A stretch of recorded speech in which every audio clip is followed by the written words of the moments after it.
इन दिनों अगर इंटरनेट पे बंदिश बैंडिट्स देखें, आपका नाम भी जाता है ऋत्विक, तो सबसे पहले बहुत सारे आर्टिकल्स आते हैं कि ये एक लड़का जिसने अपनी स्माइल से सबको पागल कर रखा है एंड ऑल दैट। मैंने बहुत सारे, क्या आपने भी अपने आप को ऐसे गूगल किया है? मैं ना ये शो रिलीज होने से पहले, मतलब जब ट्रेलर लॉन्च हुआ था, मैं अपने आप को गूगल कर रहा था, बट काफी दिनों से नहीं किया। I should really Google myself and see कि लोग क्या कह यस रहे you should, yes you should.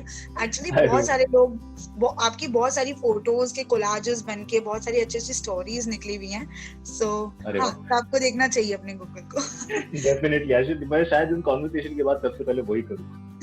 सो ऋत्विक, किस तरह के कॉम्प्लीमेंट्स मिल रहे हैं? आई मीन बंदिश बैंडिट्स को लोगों ने बहुत ज्यादा पसंद किया है। बिल्कुल छोटी सी जो एक वेब सीरीज को पहले भी लोग इतना मानते नहीं थे, लेकिन लॉकडाउन, थैंक्स टू लॉकडाउन, जब लोगों ने वेब सीरीज को सीरियस लेना शुरू कर दिया, एंड किस तरह से आपको रिएक्शंस मिल रहे हैं इससे? बहुत ही, मतलब मैं तो सोच भी नहीं पाता कि इस तरीके का प्यार मिलेगा, इस तरीके से लोग सराहेंगे इस शो को। मैंने कभी नहीं सोचा था। डेफिनेटली जब काम कर रहे थे इस शो पे तो हम प्यार कर रहे थे और 100 क्या 200% सब डाल रहे थे। एवरी वन ऑफ देम, चाहे वो एक्सपीरियंस हो, नए हो, चाहे वो एक्टर्स हो, दूसरे डिपार्टमेंट्स के हो, हर कोई, we all work towards this show like this is our own. तो जरूर हमने ये उम्मीद की थी कि शायद लोगों को पसंद आ जाए, चाहे कुछ भी पसंद आए यार, सिर्फ म्यूजिक पसंद आए तो भी चलेगा, सिर्फ एक्टिंग, सिर्फ स्टोरी, सिर्फ जो भी आपको सिनेमेटोग्राफी, कुछ तो एक आपको पसंद आ जाए बस, तो हम खुश हो जाएंगे। But the fact that people are loving everything about it, people are complimenting it so much, people are sharing it with other people, you know, और वो अपने पूरे परिवार के साथ बैठ के एक शो देख रहे थे, ये एक बहुत बड़ी अचीवमेंट है हमारे लिए। Because we expected, not expected, we hoped for people to like it, but now we're receiving love and so much of love. तो मैं तो बहुत ही खुश हूँ। मैं सातवें आसमान पे तो नहीं हूँ, जमीन पे ही हूँ, पर जमीन पे इतनी खुशी मैंने काफी वक्त तक महसूस नहीं की, काफी वक्त से महसूस नहीं की। तो इस वक्त मेरे लिए एक बहुत बड़ी बात है। And there are many kinds of compliments pouring in.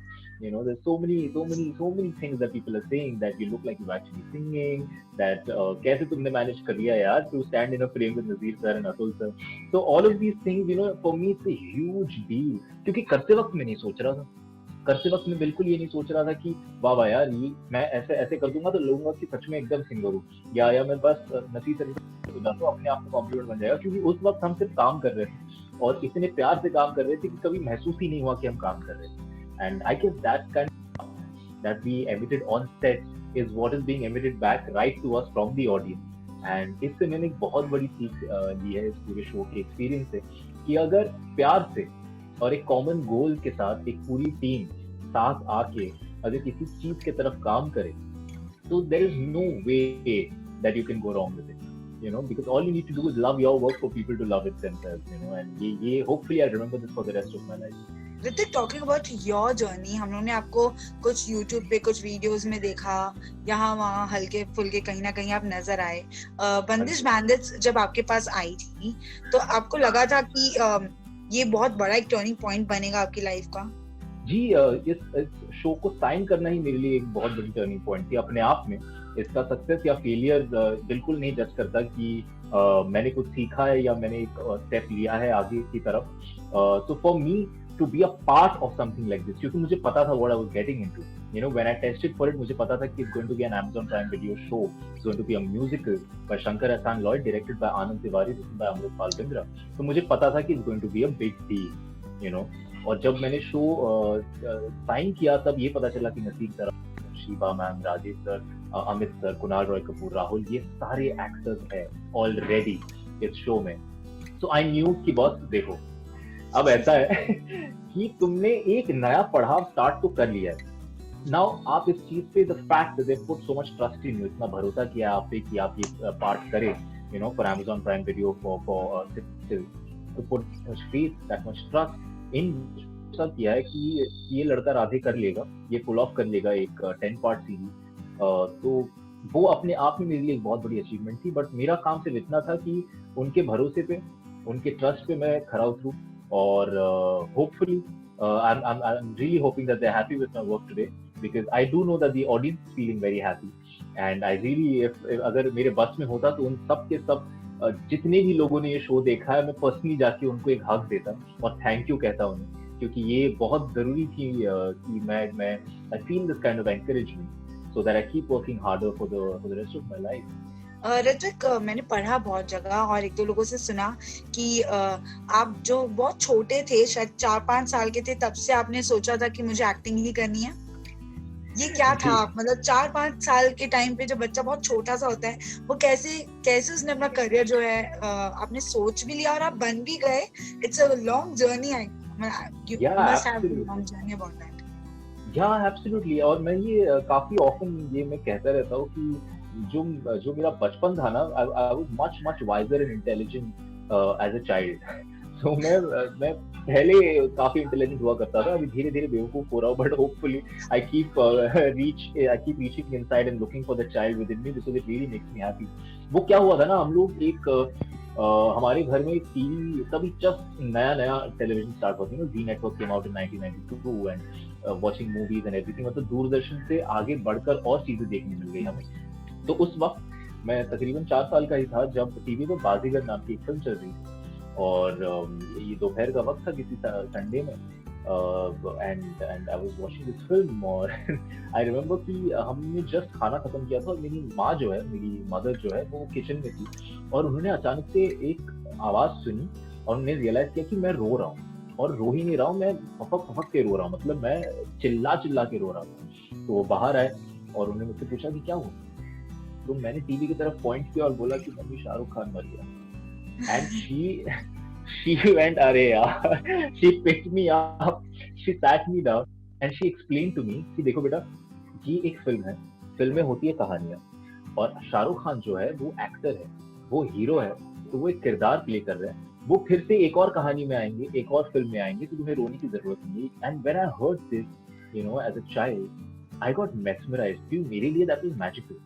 ये क्या कह गई मम्मी, मेरे आंखों के सामने कुछ हुआ है, बट ये हुआ नहीं है, ये एक्चुअली सिर्फ एक कहानी है, और ये बंदा बार बार मेरी जिंदगी में आएगा और मुझे नई कहानियां सुनाएगा। And that stayed with me for so long, and I turned around two my mother and I said कि मम्मी, ऑफ कोर्स उस वक्त पे ये नहीं पता था कि एक्टिंग एक प्रोफेशन होती, तो मैंने सिर्फ इतना कहा कि मम्मी, हीरो बनना है। मैं 4 साल की उम्र में मैंने उन्हें उसी वक्त कह दिया था कि बनना है तो यही बनना है, वरना कुछ और नहीं बनना है। And my parents have been so supportive, and throughout from then on, you know, मैं 9 साल की 10 साल की उम्र में मैं थिएटर कर रहा था बैंगलोर में, और they always, you know, they used to come with me for costume trials, they used to come for every show that I put up on stage। हर उन्होंने मेरा हर प्ले देखा है, मेरी हर वीडियो उन्होंने देखी है, मुझे हमेशा कॉन्स्टेंटली सपोर्ट किया, एनकरेज किया है, and I couldn't have ever dreamed of doing this without them. You know, अगर मेरी खुशकिस्मती है कि मुझे ऐसे पेरेंट्स मिले, ऐसा एक फैमिली मिला जहाँ पे इतनी एनकरेजमेंट मुझे, क्योंकि हमारे फैमिली में दूर दूर तक no person has taken up art as a profession, चाहे वो पेंटिंग हो, चाहे वो सिंगिंग हो, कुछ नहीं, सिर्फ पढ़ाई लिखाई वाले लोग हैं हमारे घर पे, किताबें से भरी हुई घर है। तो उसके बीच में मैं एक लड़का जो 4 साल की उम्र में मैं हीरो बनेगा बोल के निकल तो आया, but hopefully they are all happy today. एंड बड़ा अच्छा महसूस होता है जब कोई भी मेरे परिवार से मुझे फोन करके कहते हैं कि यार, you proved yourself, we are very happy with you, बड़ा अच्छा लगता है, वो फीलिंग काफी खूबसूरत है। From where you belong, Ritwik? कहाँ से हैं आप? मैं हूँ Bengali, but I am born and brought up in Bombay, और मैंने अपनी स्कूलिंग बैंगलोर में की है। ओके, सो मुंबई से पहले से नाता है, मैं ये नहीं कह सकती कि आप कहीं बाहर से आए हैं, ऐसा कुछ नहीं होने वाला।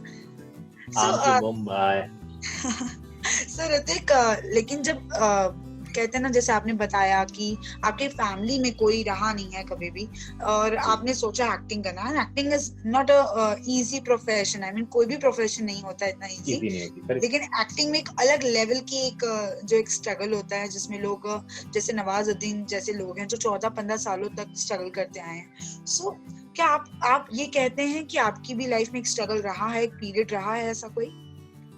जी, ये जो शब्द है ना स्ट्रगल, ये नवाज सर जैसे और शाहरुख सर जैसे, या बहुत सारे ऐसी कहानियां हैं, बहुत लेजेंडरी एक्टर्स, परफॉर्मर्स के, जिसमें उनकी जिंदगी में उन्होंने जेन्युइनली कठिनाई देखी है। You know, they have really faced issues, they faced problems, और वो सब लड़ के आज वो एक मुकाम पे पहुंचे। तो उनके जिंदगी में एक स्ट्रगल फेस था। तो ये शब्द अगर मैं यूज करूं तो इस शब्द का महत्व कम हो जाएगा, क्योंकि मैंने वो कुछ भी एक्सपीरियंस किया नहीं है। As I said, I'm very lucky to be a part of a family who's constantly supported me, you know.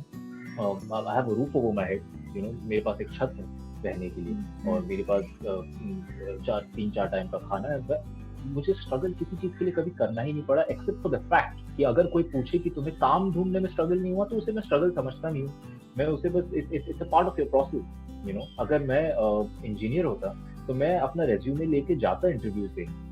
अगर कहीं से मुझे रिजेक्ट कर देते और दूसरी कंपनी में मुझे नौकरी मिल जाती, तो मैं ये नहीं कहता कि वो 6 महीने जो मैं इंटरव्यू दे रहा था मैं स्ट्रगल कर रहा था, नहीं, मैं इंटरव्यू दे रहा था, I was looking for work. So हाँ, तो पिछले 4-5 साल से जब से मैं ऑडिशन दे रहा हूँ, आई was looking for work, I wasn't struggling at all. So struggle तो मैं नहीं कह पाऊंगा, बट डेफिनेटली एक जर्नी रही है, from being that 9-year-old kid doing theater to then उसके बाद I was a professional dancer for a couple of years, और फिर से मैं एक्टिंग में वापस आया, I worked as an assistant director। तो मुझे जितने मेरे शौक थे मैं पूरे कर लिए, और सब पूरे करने के बाद मैं फिर से अपना फोकस वहीं पे ले आया जहाँ पे मुझे अपना सपना, जहाँ से मैं देख रहा था एज अ किड। तो हाँ, वो काफी अच्छा वक्त गुजरा, लुकिंग फॉर वर्क और learning new things every time I was looking for work. अगर वो सारे एक्सपीरियंस नहीं होते तो शायद मैं बंदिश बैंडिट्स, शायद मैं राधे प्ले ही नहीं कर रहा हूँ, because all of those things led me here and all of these things built me up to being Radhe। और no complaints for sure, but कहानियां तो बहुत है, वो तो कभी मिलेंगे तो बात करेंगे।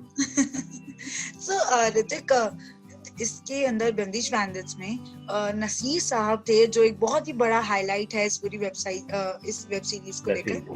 तो उनके साथ कैसा रहा आपका रिलेशन? क्योंकि जब भी हम नसीर साहब की बात करते हैं तो ऐसा लगता है कि ओके, आराम से बात करते हैं, बहुत ही सीरियस और बहुत ही इस तरह के होंगे। आपका कैसा रहा एक्सपीरियंस उनके साथ?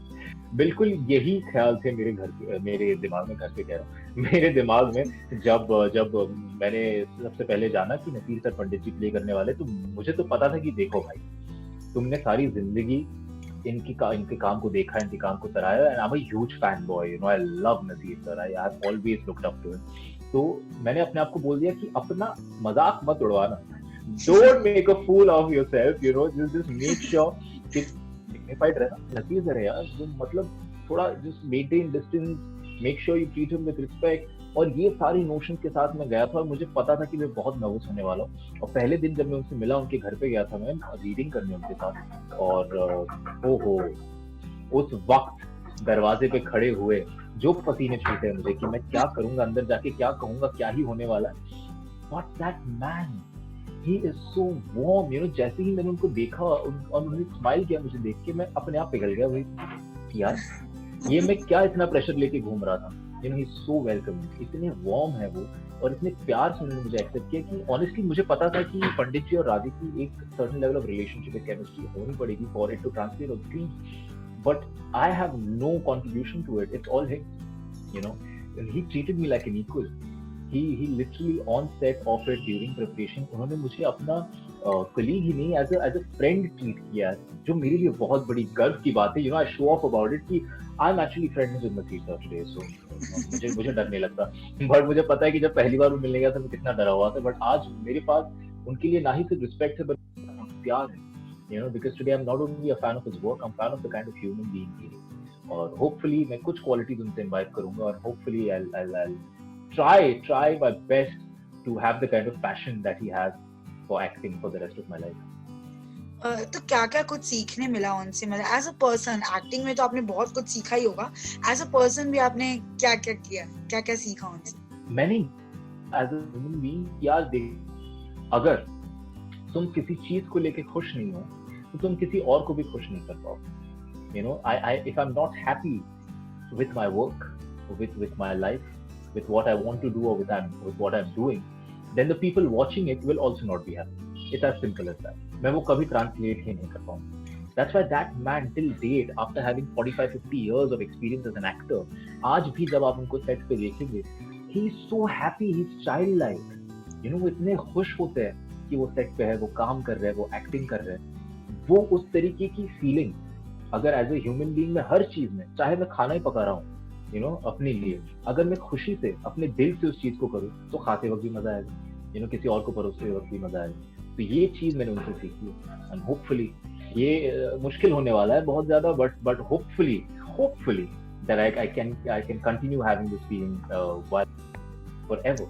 ओके। ऋतु, मैंने पढ़ा कहीं कि है ना, आपने इस रोल के लिए, राधे के जो रोल के लिए बहुत सारे ऑडिशंस हुए थे, उन सबको ब्रेक करते हुए आप आगे आए हैं।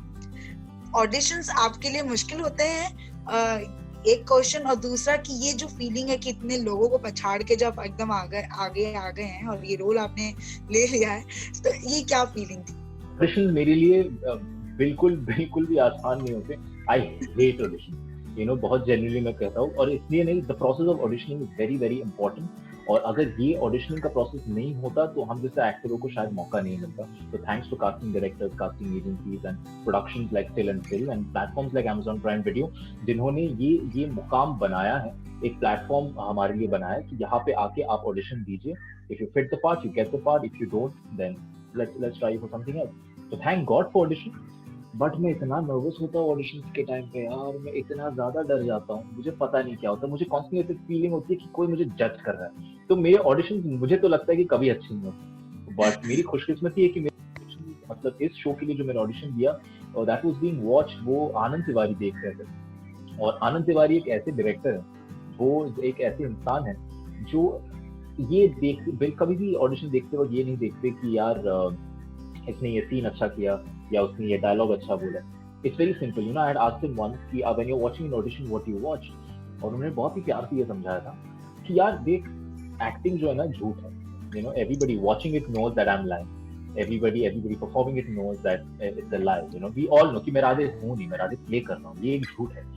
But what really stage with him and what clicks with him कि इस झूठ के अंदर तुम अपनी कितनी सच्चाई डाल सकते हो, कितनी सच्चाई के साथ तुम इस झूठ को कह सकते हो। That is the quality of an actor. And he said that I saw that in your test and that's why I took you on board. और ये सुनने के बाद मुझे रियलाइज हुआ कि क्यों it's so important for a director और casting director to have that kind of an eye. और ये सुनने के बाद शायद आज मैं थोड़ा काम हो चुका हूँ। शायद आज कभी मुझे इंटरव्यू कह रहा हूँ, इंटरव्यू में तो मैं आज भी नर्वस होता हूँ, बट कहीं मुझे ऑडिशन देने जाना हो तो शायद मैं उतना ना घबराऊं जितना पहले घबराता था। क्योंकि मुझे आज पता है कि the right way to do it is to just be honest, to yourself, to the character and to what you know. इतना प्रेशर लेके करेंगे कि ये काम मिलेगा नहीं मिलेगा, काम मिलेगा, मेरा कुछ होगा कि नहीं होगा, तो वो तो यार ऑडिशन खराब ही जाएगा। So I am scared of audition, but hopefully I am getting used to it. और दूसरा सवाल क्या था? बहुत ज्यादा आपने इसी के संग कंपाइल कर दिया, बोल दिया। हाँ। So my next question, Ritwik, मैं आपसे इतनी देर से बात कर रही हूँ, I feel a positive side कि आप ऑप्टिमिस्टिक रहे हैं, हमेशा पॉजिटिव चीजें देखी हैं। पता नहीं मैं सही हूँ कि नहीं, लेकिन मुझे ऐसा लग रहा है। लेकिन फिर भी कभी आपको कोई ऑडिशन में कहीं, जैसे आप बहुत नर्वस भी रहा करते हैं ऑडिशंस में, तो कहीं ऐसे लो पॉइंट आया, आपको लगा कि मुझे नहीं करनी चाहिए, मैंने गलती करी एक्टिंग की लाइन ज्वाइन कर, कहीं एक पार्ट लगा? जो भी इंसान ये कहेगा कि नहीं मुझे जिंदगी में कभी ऐसा नहीं लगा कि मैं सही कर रहा हूँ या गलत, वो झूठ कह रहा होगा। तो झूठ तो मैं बिल्कुल नहीं कहूंगा, but at no point did I ask myself कि ये मैंने सेड टू माय सेल्फ कि ये मैंने गलती कर दी एक्टिंग चूज करके। नहीं, ये ख्याल मुझे आज तक टचवुड शायद कभी आगे भी ना हो, ये ख्याल कभी नहीं आया जिंदगी में। But definitely I did question myself कि यार तू जो you are aspiring, am I becoming too big for my shoes? जितना चादर है उतना ही फैलना चाहिए क्या? क्यों मैं इस बात को लेके बैठा हूँ कि यार कुछ बड़ा करना है, या क्यों telling myself that I want to do a show of a large scale, like Bandish Bandit। तो ये सवाल मैंने अपने आप को बहुत बार पूछा कि यार रहने देते यार, जो आता है वो कर लेते, या यार let's not wait, let's take whatever comes my way। ये चीजें हुए, बट आई थिंक या तो हालातों की वजह से या किसी और के कहने की वजह से या अपने आप में, for some reason those things never worked out। जो भी मैं मन मार के करने की कोशिश कर रहा था वो चीजें हुई, and finally they all built me up to Bandish bandit. तो today I am very proud कि यार जो भी होता है अच्छे के लिए होता है, और जिसके किस्मत में जो होगा वो होगा ही। और शायद I was destined to play Radhe, that's why I landed up here and I am having this conversation with you.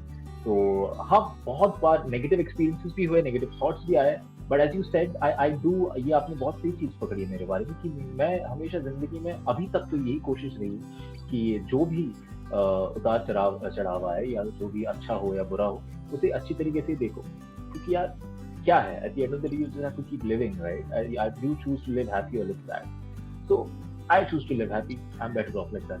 Okay. And बंदिश बैंडिट्स के बाद में क्या फोन मतलब बजना ज्यादा शुरू हो गए हैं पहले के comparatively?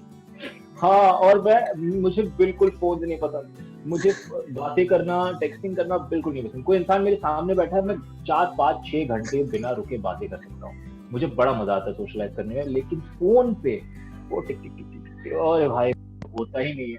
But I know that technology is an extremely important part of our life today, और ये लॉकडाउन के बाद तो और मुझे समझ में आ गया कि how important it is and how much I really need to catch. तो I have started appreciating it. And देखिए, अगर फोन ना होते, इंटरनेट ना होता, तो लोग जो तरीके से मेरे काम को सराह रहे हैं, मुझे जितना प्यार दे रहे हैं, वो मुझ तक कभी पहुंचता ही नहीं, मैं जानता ही नहीं। So thank God for phones, thank God for internet, and I promise to the entire world that I'm getting really better at this. तो हाँ, आप कीजिए फोन करो, मैं किसी को कंप्लेन नहीं कर रहा हूँ, मैं बातें करने को तैयार हूँ, मैं मैसेजेस पढ़ने को, रिप्लाई करने को तैयार हूँ, क्योंकि अब मजा आ रहा है। So it's been almost a month, I guess 4th को रिलीज हुई थी ये, almost a month हो गया है। तो क्या और कोई नए प्रोजेक्ट ऐसे सामने आए हैं आपके पास, ऐसे ऑप्शंस आ रहे होंगे कि ये जिंदगी में पहली बार हुआ है कि हाँ, मुझे चूज करने का मौका मिल रहा है, तो मुझे बहुत it's a huge deal for me.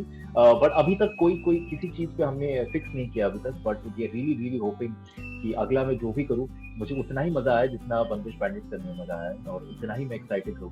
तो उस हिसाब से हम सोच भी रहे और अपने दिल की भी सुन रहे। Let's see, very hopefully very soon I will let you guys know. Because you have been मतलब आपने शाहरुख खान का बाजीगर देखकर जो शुरुआत की थी अपने एक्टिंग सोचने की, तो क्या कभी वैसा कुछ नेगेटिव, कोई ग्रे शेड, ऐसा कुछ करने का प्लान है? बिल्कुल। मैंने ना ऑलरेडी इससे पहले मैंने एक फिल्म की थी जो रिलीज नहीं हुई ऑफ कोर्स, जो पर उसमें फेस्टिवल सर्किट के बहुत सारे राउंड थे। तो फिल्म का नाम है धुसर।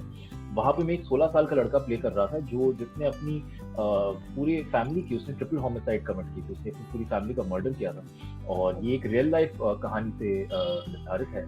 तो वो बड़ा मजा आता मुझे प्ले करने में, but that was too dark, और जैसे कि आप मुझे देख के जा ही सकते कि इतना डार्क मैं हजम कर नहीं पाता, बट एज एन एक्टर मुझे बड़ा मजा आया वहाँ पे। बट होपफुली डर, अंजाम, बाजीगर ऐसी फिल्में अगर कभी मेरी जिंदगी में आए तो मैं तो लपक लूंगा, क्योंकि मुझे बड़ा मजा आता है। मैं हर शेड का रोल करने को तैयार हूँ, बस मुझे मजा आना चाहिए। बंदिश बैंडिट्स जिस तरह से खत्म हुई थी, तो हमें लग रहा है कि ये सीजन 2 भी आएगा, कुछ प्लानिंग चल रहे हैं आप लोगों के?